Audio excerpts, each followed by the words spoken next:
Seguimos por acá, a Mano Limpia. Mil gracias por seguir con nosotros. Gustavo Godoy, Simón Cruz, Tony Cotarello, Ricardo Martínez Cid. Y yo hablaba anteriormente, una auditoría del Departamento de Estado concluyó que Hillary Clinton, violó reglas federales al usar su servidor privado cuando era secretaria de Estado. Todavía llega a la conclusión de la investigación del FBI.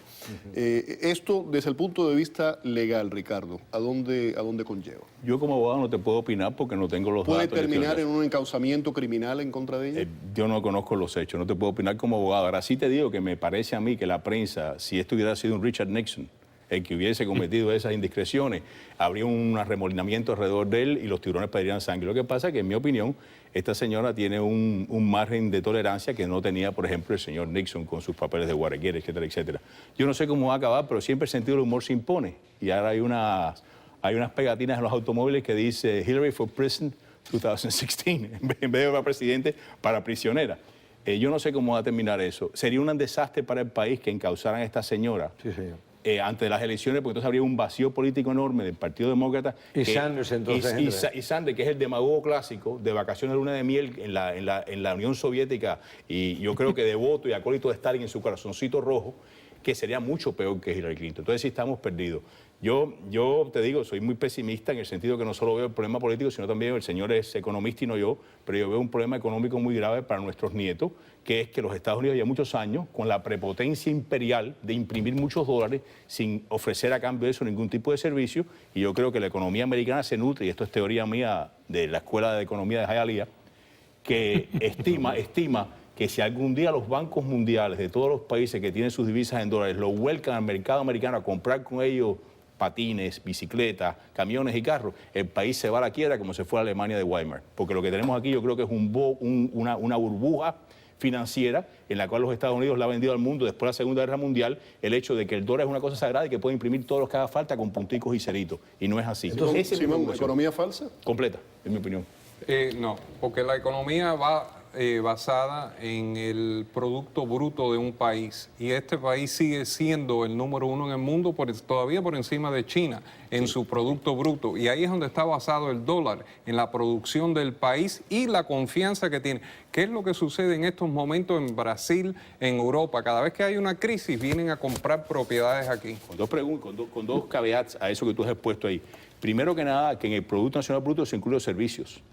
Y los servicios no crean nada real, crean una idea que es parte de este globo, como las pirámides de inversiones y eso, esa es mi opinión. Segunda, que todos hablamos aquí de que queremos empleo en los Estados Unidos, que hay industria, pero la economía de consumo hace que las personas hagan decisiones no en un plano ético, sino sencillamente materialista.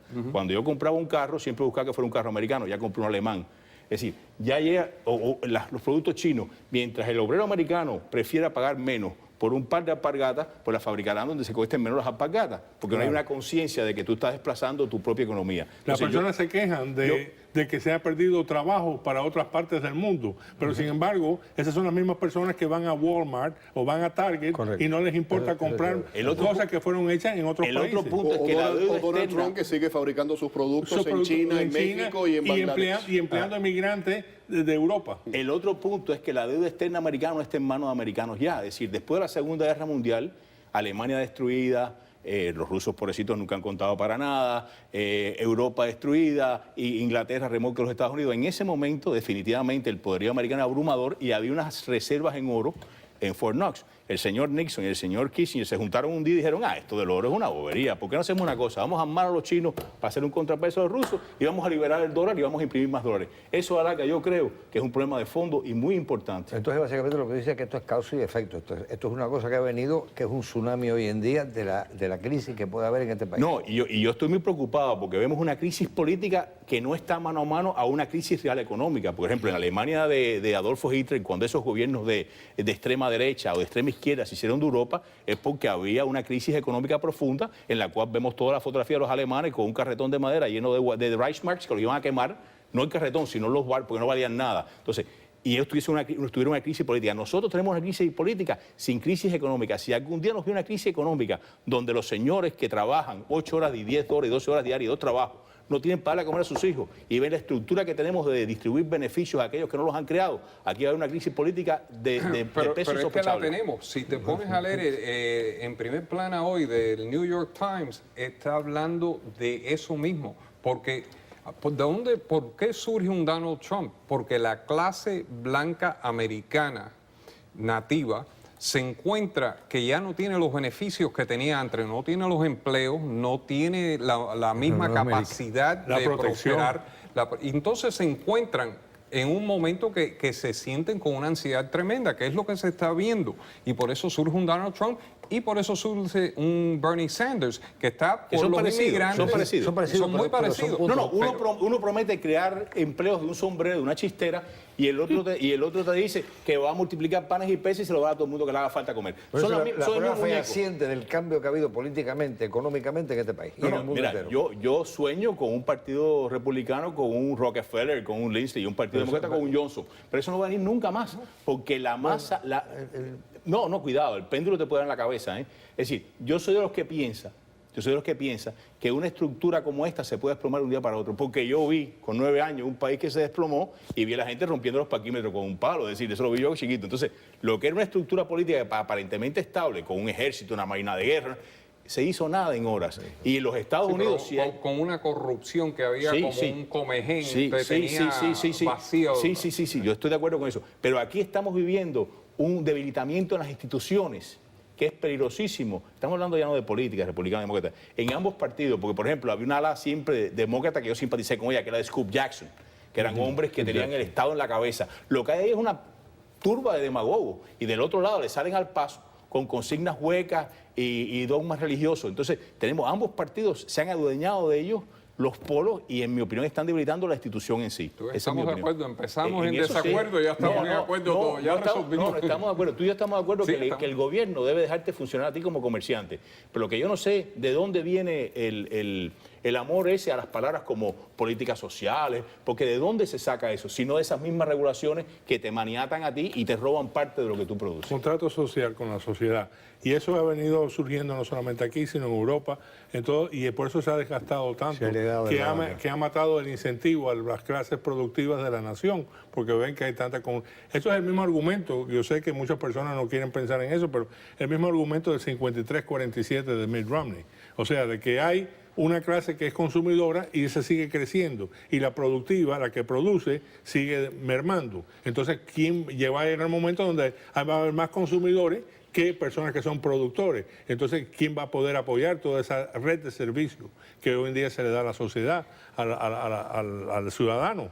Estoy de acuerdo, pero no piense que estamos en esta coyuntura, en este momento, llegando a esa situación donde lo que viene siendo la estructura, tanto política como económica del país, tiene que empezar a evolucionar y girar, porque estamos viviendo una economía global. Ya no era como antes, ahora se está comprando de otras partes. La expectativa que había que tú ibas a producir y consumir en tu propio país ya no existe. Esto es una economía global. Hay que ajustarse y todavía el consumidor y el productor no se ha ajustado a esa nueva realidad. Hay que empezar a ver hacia dónde vamos, y creo que esta va a ser la primera elección de un nuevo giro en lo que viene siendo la vida de esta nación y la vida mundial. Yo creo que ahí está el punto que hablábamos antes. Yo creo que el único candidato que está fuera de las estructuras partidistas, y lo sabe el pueblo instintivamente, es el señor Trump, porque él sí está fuera de las estructuras. Ella no, ella es parte del sistema. Al economista le hablo de un prólogo que hay en la segunda o tercera edición del libro de Adam Smith, La riqueza de las naciones, en la cual otro filósofo escocés escribe una cosa muy interesante para su época y comenta que él había leído el libro de Adam Smith y que le había parecido que su amigo Adam Smith, que él lo conocía, era contemporáneo de él, tenía un esquema que hablaba de la selva, de la jungla, de la oferta y la demanda, eso, pero que él preveía que con ese sistema se dividiría el poder económico y por lo tanto se empoderaría a aquellos que lo creaban y haría una sociedad más democrática y mucho más rica. Que al mismo tiempo le había leído un libro de un alemán, que todavía era teoría, un tal Karl Marx, que hablaba de una utopía colectivista en la cual todos íbamos a trabajar a cada cual lo que necesitaba, y que desafortunadamente se iba a desembocar, esto hace 200 años, iba a desembocar en una dictadura feroz, pero que la semilla de la destrucción del sistema democrático creado por la riqueza que venía de la distribución del poder económico estaba endémica en la democracia, porque a la vez que el 50% más uno de las personas que participaban en el pastel se dieran cuenta que podían entrar en la casa y en la caja fuerte del 49% y llevarse la riqueza y desplazar la base del voto, se desplomaría el sistema y tendríamos una crisis. Eso está visto por gente que veían con luces largas qué es lo que nos falta en los políticos. Yo creo que, mira, no hay un Kennedy. Tú hablas de Bush, pero Bush no tuvo políticas conservadoras ninguna, porque el rescate que hizo es, vaya, eso es keynesiano de libro. Es decir, el señor Bush, por tratar de quedar bien con todo el mundo, exborracho, agradable, me imagino, muy agradable para el plano personal, es un tipo que no tenía idea ninguna ni concepto ninguno de lo que estaba pasando. Y en mi opinión no le cabía el Estado en la cabeza como si al señor Cruz, el cual me parece de nuevo un tipo desagradable en su trato, dogmático. Ted Cruz, tú dices. Sí, pero el señor Cruz sí le cabe el Estado en la cabeza y yo creo que hubiese sido un gran presidente, ojalá pudiera votar por él, porque hubiese encaminado las estructuras, que es lo que hace falta aquí. Aquí hace falta una cirugía a las estructuras como no ha habido en los últimos 200 años. No curitas, ni repartir más prebendas, ni dejar de repartir. Es decir, ¿cómo estructuramos esto para que surja un sistema de partidos verdaderos donde el cual se cree una clase política capaz de afrontar los retos de un mundo cada vez más poderoso, copiando las universidades americanas, que es el modelo alemán, como tú sabes, que es la universidad que hace investigaciones, en la cual hemos subsidiado a nuestros enemigos para que aprendan lo que hacemos bien. Y ya lo hacen mejor que nosotros y más barato. En otras Tengo palabras, Tony, necesitamos siempre me toca contigo. el coraje de decir no, eso es lo que necesitamos. El coraje de decirnos que tengamos más políticos que digan no y que simplemente no consideren las consideraciones políticas y sin embargo que sí lo piensen en la nación. Actuar como si este fuera el último día en la tierra. O sea, de que tenemos que ser contables por todas nuestras actividades, que eso es lo que no está pasando. Una total abdicación de deber y de deber cívico y de deber patriótico. Voy a la pausa. La pausa, regreso acá con los invitados.